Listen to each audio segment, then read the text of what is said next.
For millions of people around the world, Elizabeth II was not just a queen. She became known by a far more controversial title, the Queen of Thieves. But how does someone who never carried a weapon, never led troops into battle, and never personally looted a city earn a name like that? Wars are supposed to end when the shooting stops, when treaties are signed, and when soldiers return home. But some wars never truly end. They simply change form. They continue through empires, accumulated wealth, and trophies displayed as symbols of victory. For centuries, the British Empire expanded across the world like a war machine, conquering territories through military force, economic domination, and political control. Along the way, it extracted gold, diamonds, land, resources, and labor from entire populations. When the empire began to collapse, one institution remained untouched: the crown. Elizabeth II ruled for more than 70 years, long enough to become the most recognizable face of an imperial system built on conquest, conflict, and legalized extraction. To some, she represented stability and tradition. To others, she represented something very different.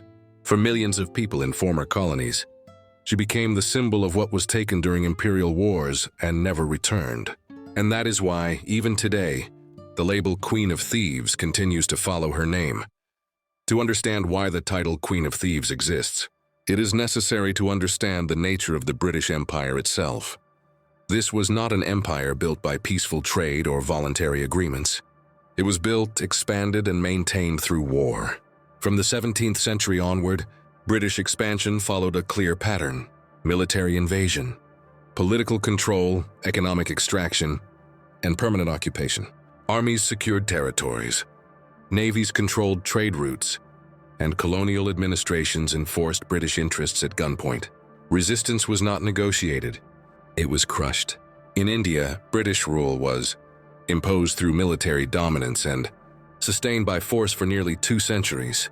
In Africa, colonial borders were drawn after armed conquest, often ignoring existing nations and cultures. In the Caribbean, entire economies were built on violence, forced labor, and exploitation. These were not isolated events. They were coordinated imperial campaigns. Every empire at war needs resources, and the British Empire extracted them systematically.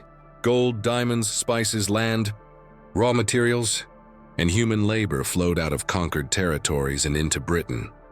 This extraction was not accidental. It was the objective.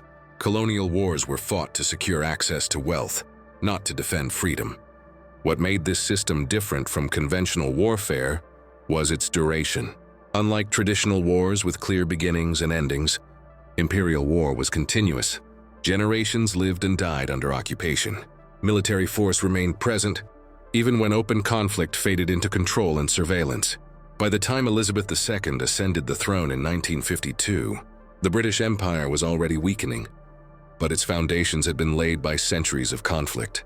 The wealth accumulated through imperial wars did not disappear when independence movements succeeded. It remained stored in institutions, banks, museums, and symbols of the crown. This is where the narrative shifts. Elizabeth II did not create the war machine, but she inherited it. She became the living representative of an empire whose power was built through conquest, and as long as the symbols of that conquest remained proudly displayed, the war, at least in memory, never truly ended. Every war leaves behind trophies. In modern conflicts, they are medals, captured weapons, or flags taken from defeated enemies. In imperial wars, the trophies were far more valuable. They were gold, diamonds, artifacts, land, and wealth extracted from entire nations. As the British Empire expanded through military conquest, it did not simply control territory. It removed value. Precious metals were shipped out, resources were seized, and cultural artifacts were taken as proof of dominance. What could not be transported was converted into profit through forced labor and taxation. What could be displayed became symbols of victory. One of the most famous examples is the Koh-i-Noor diamond. Taken from the Indian subcontinent during British rule, it passed through conquest, coercion, and political pressure before becoming part of the British crown jewels. To Britain, it became a symbol of imperial prestige. To many in South Asia, it remains a reminder of defeat and loss during colonial rule. Africa tells a similar story.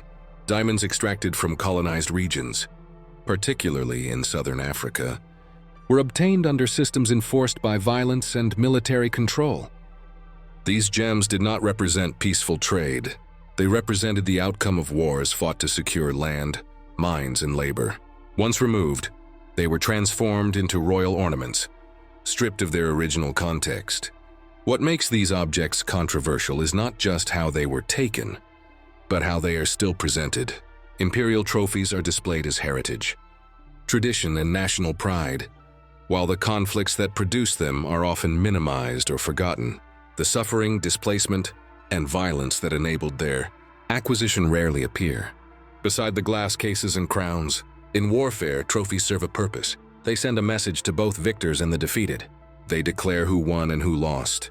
By continuing to display imperial loot as symbols of honor, the crown preserves the narrative of victory, even long after the battles ended.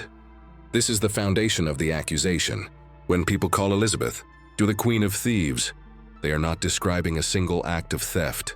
They are pointing to a system where the rewards of imperial wars were never returned, never questioned, and never separated from royal identity.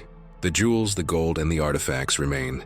And as long as they do, the memory of the wars that acquired them remains as well, unresolved and contested. At this point, an important distinction must be made. Elizabeth II was not a battlefield commander.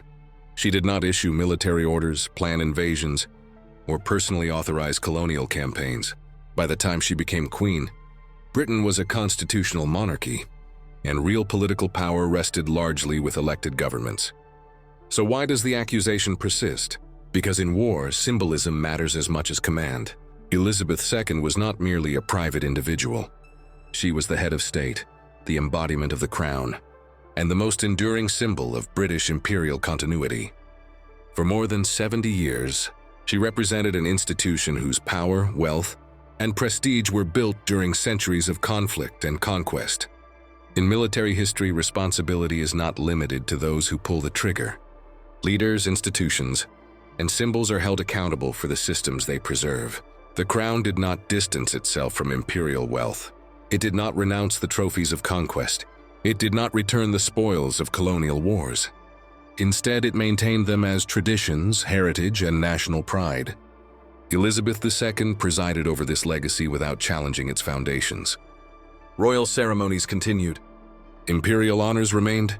The crown jewels stayed intact, displayed as symbols of legitimacy rather than reminders of war. Silence in this context was not neutral. It was continuity.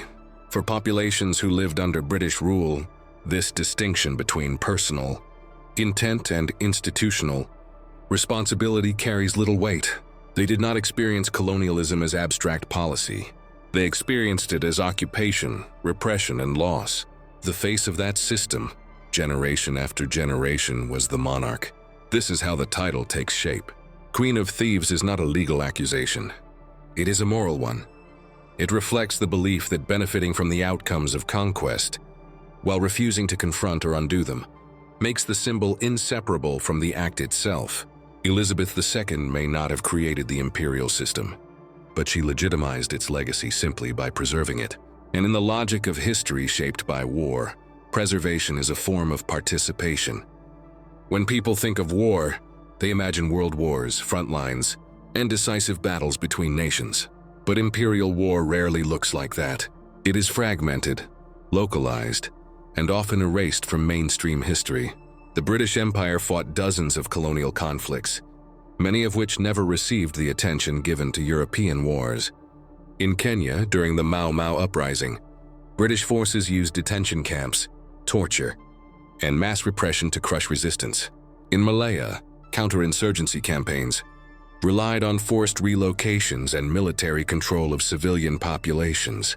In Cyprus, Aden, and other territories, armed resistance was met with overwhelming force. These were wars in everything but name. What followed these conflicts was not reconciliation, but silence. Documents were classified, destroyed, or hidden. Testimonies were dismissed. Entire chapters of imperial warfare were reduced to footnotes. For decades, the official narrative emphasized order, civilization, and stability, while minimizing violence and repression.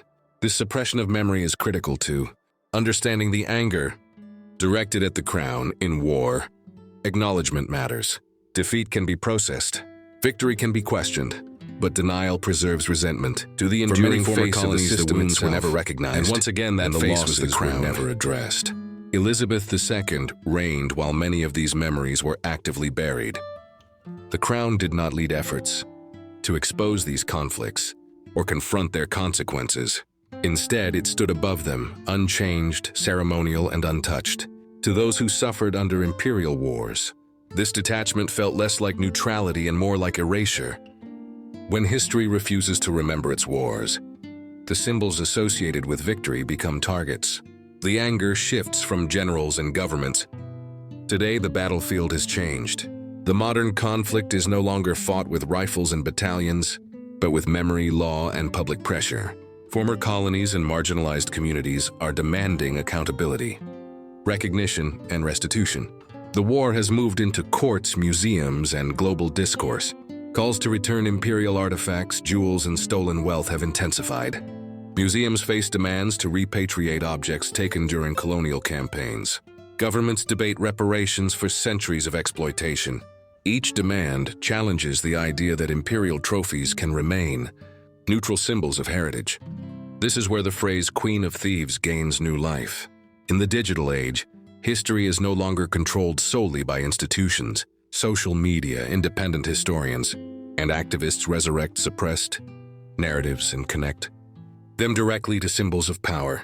The crown becomes a focal point not because it commanded armies, but because it still benefits from their outcomes. To defenders of the monarchy, these accusations feel unfair, even hostile. They argue that modern generations cannot be held responsible for past wars, and that history must be understood within its time. To critics, this argument sounds like an extension of the same silence that followed imperial violence. This is not simply a debate about jewels or apologies. It is a struggle over who gets to define history. In war, the victor writes the story. In memory wars, that control is being challenged. The legacy of empire is no longer fixed. It is contested, reinterpreted, and openly questioned. Elizabeth II, even in death, remains central to this struggle. Her image anchors both reverence and resentment, stability for some, injustice for others. And in that tension, the accusation persists. So was Elizabeth II truly the Queen of Thieves? The answer depends on where you stand in history. If you look at it from a palace, from archives, or from legal definitions, the answer feels simple. She did not personally steal. She did not lead raids or order looting. On paper, she is innocent. But war is never judged only on paper. If your land was taken by force, if your resources were extracted under occupation, and if the trophies of that conquest were still displayed generations later, legality would matter very little. What would matter is the outcome. What would matter is what was lost and what was never returned. From that perspective, the crown is not a neutral symbol. It is a reminder that the wealth produced by imperial wars was preserved, honored, and celebrated, while the suffering that enabled it was minimized or ignored. Elizabeth II became the face of that continuity, not because she created it, but because she upheld it. This is why the title exists. Queen of Thieves is not shouted from history books. It comes from memory, from descendants of those who lived under conquest and never saw justice follow peace. It is not about one woman's intentions, but about how power chooses to remember itself. If the spoils of war remain on display, then the war itself never truly ends, simply becomes invisible to the victors. And when symbols refuse to acknowledge their origins, people will name them anyway. So the question is no longer whether the title is fair or offensive. The real question is this: if you had lost that war, if you were born on the other side of empire, what would you call the figure who still wears its trophies? Because history sounds very different when it is told by those who did not win.